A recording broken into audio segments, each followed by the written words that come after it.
guys, so welcome back to the Daily Brew. Today we're talking about skin.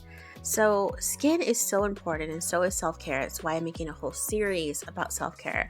I feel like you can put on makeup, of course we can wear perfume, but when it comes down to it, taking care of yourself is really going to make the biggest difference in how you feel, how you look, and how everything comes together.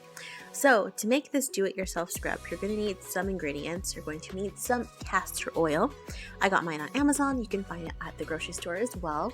You're going to need some almond oil, which I also got from Amazon, but you can also find it at Walmart or your grocery store. So castor oil is amazing for your skin. It has anti-inflammatory properties, it's extremely moisturizing, and almond oil is actually hypoallergenic and antibacterial, and they're both incredibly good for fading scars. So that's why I use it in this recipe. I'm also going to use some vitamin E oil. This is a 24,000 units.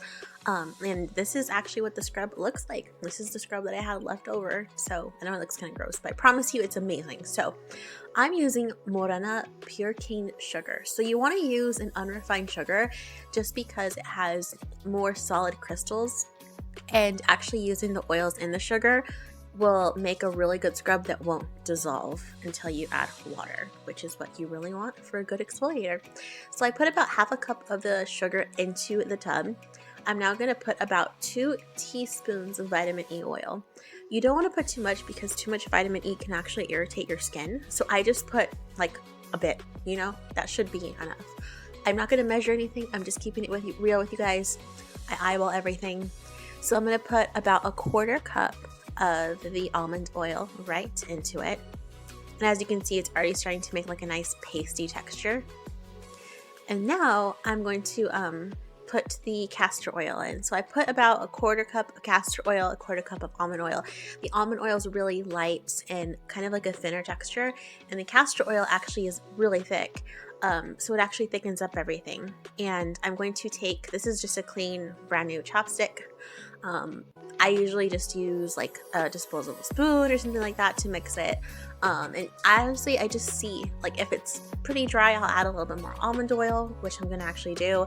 And you just want to have a nice texture where it can spread over your skin, and you can work it into your skin. You don't want it to be too dry. You guys, this is amazing. I use this on my legs. I use this on my feet when I do my pedicures. I use this on my arms. I use this all over my body. I exfoliate my entire body, neck down, at least once a week. And you guys, this has made such a big difference in the clarity of my skin. This is much better than any scrub I've bought from the store, and you can make it in your home, which is amazing. So this is the final texture. As you can see, it's like a nice, like glistening, like thick body scrub. It leaves your skin super moisturized. It helps with the clarity of your skin. I'm going to show you like an example. So I just rubbed it all over my hand, and you can see, like, even when you rinse it off, it just leaves your skin really smooth, glowing, and ready to put on moisturizer, which is amazing. Honestly, exfoliated skin will help hang on to fragrance longer, if you didn't know that. So I hope you guys found this video helpful and you enjoyed it. And let me know if you tried this out. I love you guys very much. Take care. Bye-bye.